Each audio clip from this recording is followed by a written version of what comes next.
Bienvenidas y bienvenidos a esta exploración. Hoy nos vamos a meter con un movimiento que sacudió bastante la forma de escribir historia en el siglo XX. Así es. Hablamos de la Nueva Historia Francesa, muy ligada a la famosa Escuela de los Anales. Exacto. Vamos a usar extractos del capítulo 10 de las escuelas históricas de Bourdieu y Martin para entender qué fue esta corriente, por qué tanto revuelo, ¿no? Y qué nos deja. Claro. ¿Fue una revolución de verdad o una jugada más de posicionamiento académico?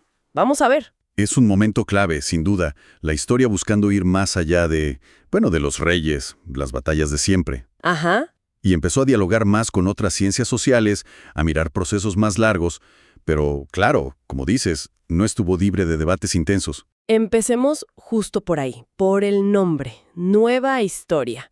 Suena potente, ¿no?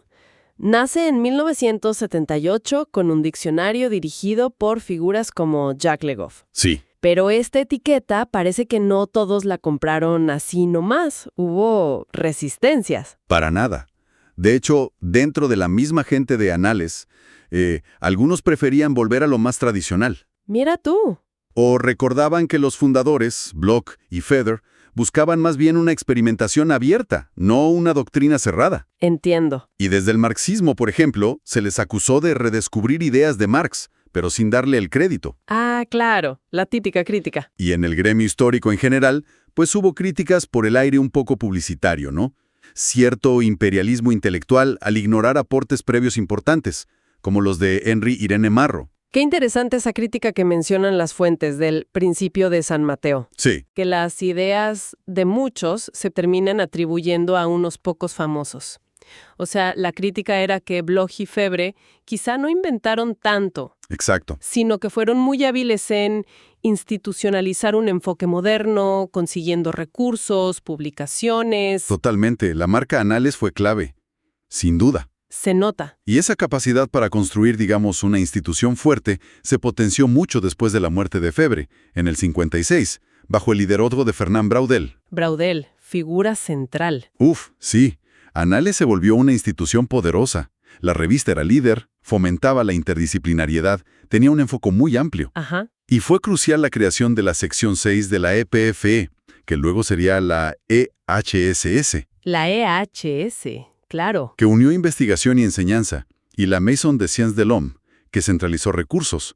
Braudel veía la historia como el lenguaje común, digamos, de las ciencias sociales. Y no se quedaron solo en la universidad, ¿verdad? Se vincularon con editoriales grandes. Exacto. Gallimard, Flammarion, lanzaron revistas de divulgación como Histoire. Para el público general. Sí, y sus miembros aparecían en prensa, en medios.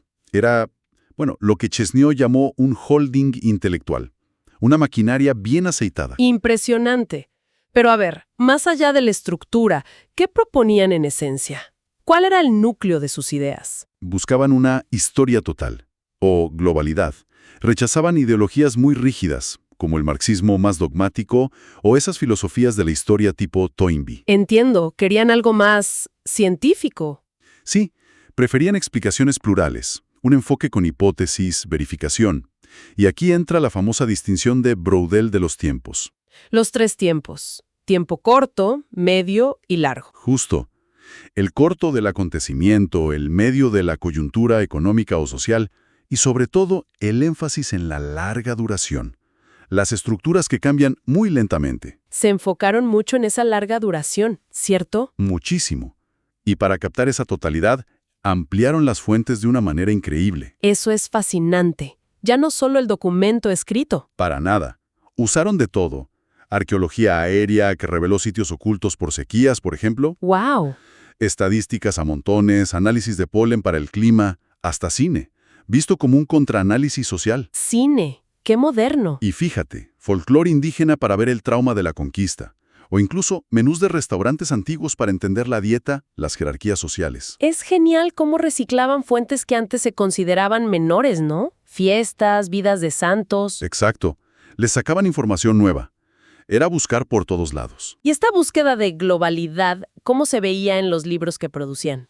¿Qué formas tomaba? Bueno, tomó varias formas. Podían ser grandes síntesis culturales, ¿no? Como Legoff sobre la Edad Media o Duby sobre las catedrales. Obras monumentales. Sí.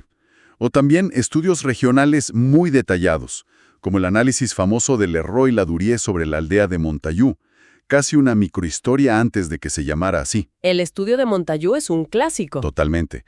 Y también la historia serial. Analizar datos en largas series, precios, registros parroquiales, cosas así, para ver estructuras, ritmos, restando importancia al evento único. Entiendo. Y como toda corriente que se consolida, construyeron su propia genealogía, ¿verdad? Ese culto a los antepasados. Claro, Voltaire, Michelet y por supuesto los padres fundadores, Bloch y Febvre. Era una forma de legitimarse, de decir, venimos de aquí. Pero eso también generó críticas por mitificación, quizá. Sí, se habló de un posible Star System, con figuras muy dominantes. La anécdota de que a Braudel lo llamaban San Fernando sus estudiantes. No me digas. Sí, es muy gráfica. Muestra esa mezcla de admiración y, bueno, quizá un exceso de personalismo. A pesar de toda esta influencia y renovación, que es innegable, tuvieron puntos ciegos, limitaciones. Sí, claro. Por ejemplo, su foco siguió siendo muy europeo, principalmente la Edad Media hasta el siglo XVIII. Otras épocas y geografías quedaron más de lado. Ajá, una mirada un poco parcial. Podría decirse. Y también el riesgo metodológico. A veces el análisis de esas fuentes nuevas podía ser un poco superficial, o caer en modas pasajeras, una especie de historia-espectáculo. Entonces, para ir cerrando, la nueva historia de Annales fue compleja. Una fuerza renovadora que amplió horizontes y métodos, eso seguro. Sin duda. Pero también una maquinaria institucional muy hábil para posicionarse, generando admiración y críticas por igual. Su legado en cómo se piensa la historia hoy es innegable. Y deja una reflexión interesante, ¿no?